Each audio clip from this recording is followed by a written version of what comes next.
Hello pretty peoples, KawaJapa no Kyodori desu. I am Kyodori from KawaJapa. Today we are going to talk about the most important single topic in learning Japanese, and that is the structure of the language itself.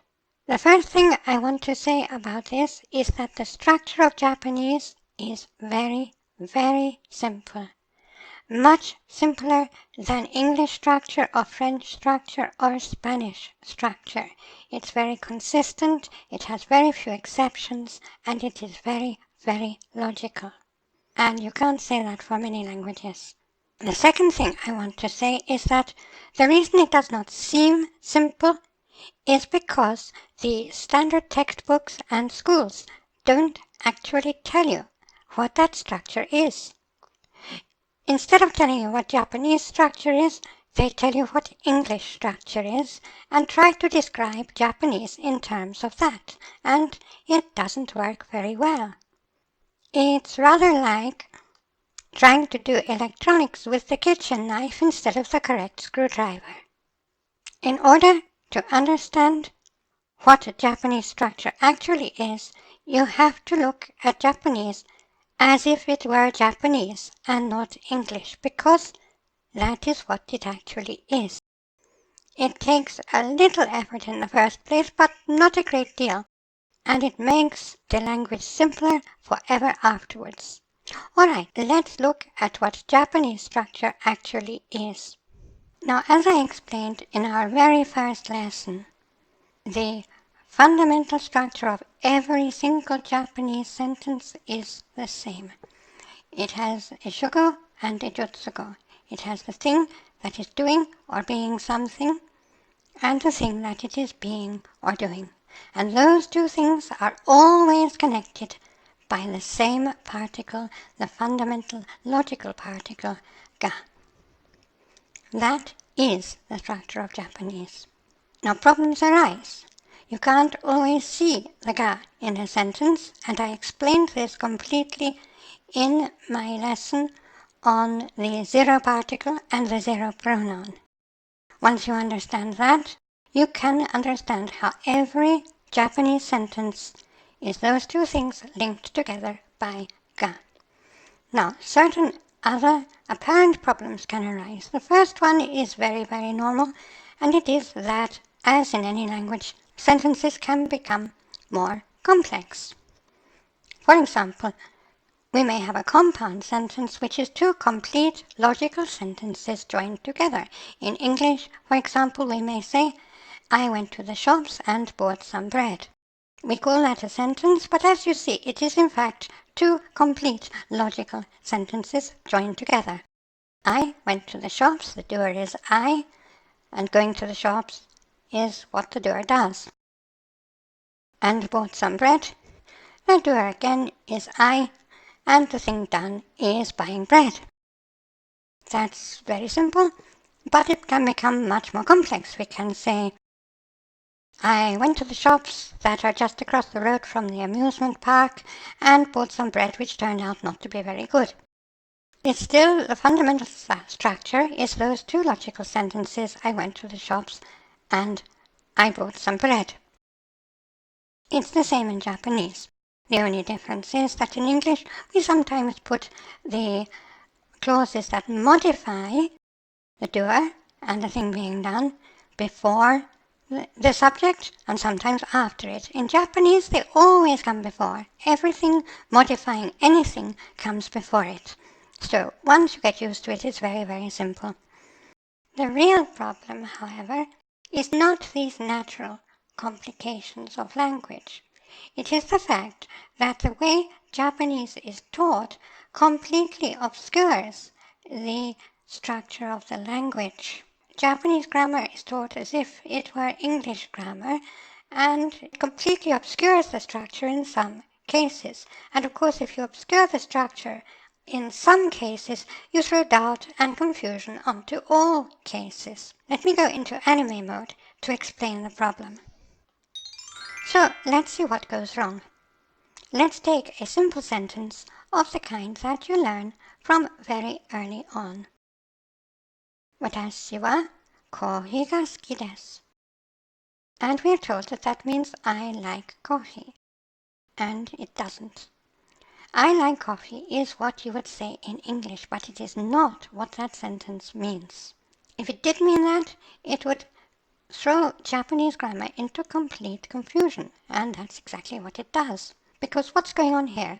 We are asked to believe that the wa is marking the subject, the actor, the doer, and that the ga is doing what? It's somehow linking coffee and the act of liking together. But the act of liking here is not a verb, it's actually an adjective. What's actually going on here is that the watashi wa is not the subject of the sentence, it's simply the non-logical topic. I explained about non-logical topics in my lesson on the wa particle. So the topic is watashi wa. Speaking of me, coffee is pleasing. Coffee is the subject of the sentence, and that's why it's marked by ga. Coffee is doing something or being something, and what it is doing is being pleasing. Who is it being pleasing to? Well, it might be being pleasing to anyone, but we have set the topic as I, so we can take it that it's being pleasing to me. It's really as simple as that. This isn't the way we would say it in English, but it's actually the way, or very close to the way, that we would say it in Spanish. If we say, me gusta el tequila, what you're saying is, to me, tequila is pleasing. You're not saying I like tequila.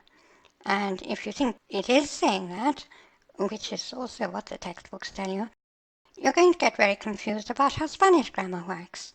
Unfortunately, in Japanese, the problem is a lot bigger because an awful lot of Japanese sentences work this way. Japanese is much happier to allow the doer, the actor, the beer of the sentence to be an object or a condition rather than a person.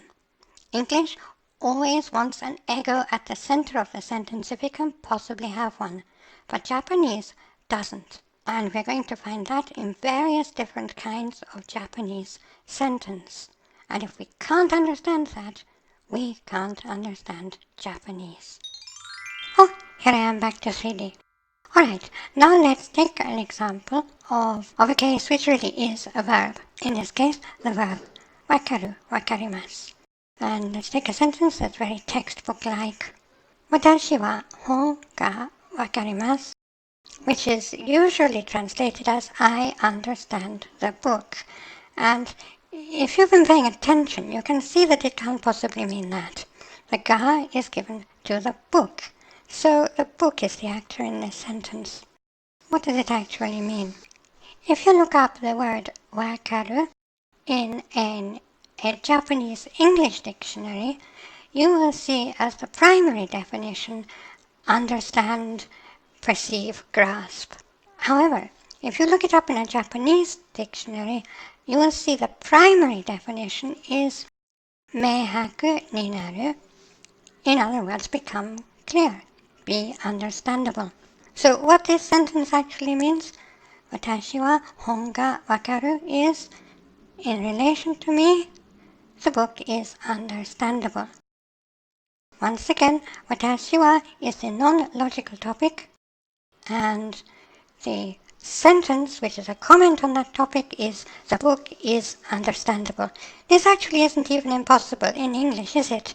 But the English prejudice for putting an ego at the center of the action is so strong that they insist on translating it in a way that makes the Japanese completely confusing. Ga always does the same thing. As a matter of fact, it is even possible in Japanese to use wakaru to mean understand. But if you do that, guess what? You have to move that ga. If you want to use wakaru in the sense of meaning understand, then you have to give the ga to watashi. Watashi ga hon wo wakaru, or simply hon wo wakaru, which implicitly throws the ga onto the zero pronoun watashi. Just out of interest, I took a look at hon ga wakaru versus hon wo wakaru on Google, and the frequency of hon ga wakaru is approximately 10 times that of hon wo wakaru, and there is some debate among Japanese people as to whether expressions like hon wo wakaru are even correct Japanese. Whether they are or not is not really our problem. What we need to understand is that the function of the ga never changes. It's always marking the doer or the beer of the sentence. And actually, if you want to shuffle the sentence round to make wakaru mean understand, whether that's legitimate or not, you will always have to throw the ga somewhere else onto the new actor of the sentence. Now, this may take a bit of digesting, but when you do digest it, you're going to find that every Japanese sentence works in the same way, without any need to memorize exceptions or wonder what's going on in the sentence. Now, there are a few more apparent exceptions, and they're all caused by the same thing, by looking at Japanese through English glasses. So, in the next few lessons, we're going to look at the main ones here, the Thai form of verbs and the so-called Japanese passive, which is not in fact passive at all. Remember that the course book for this course of lessons is Unlocking Japanese. You can get it at Amazon in Kindle and paperback editions, and we recommend that you use the book in conjunction with these lessons. Thank you for attending again today. これからもよろしくお願いします. Class dismissed.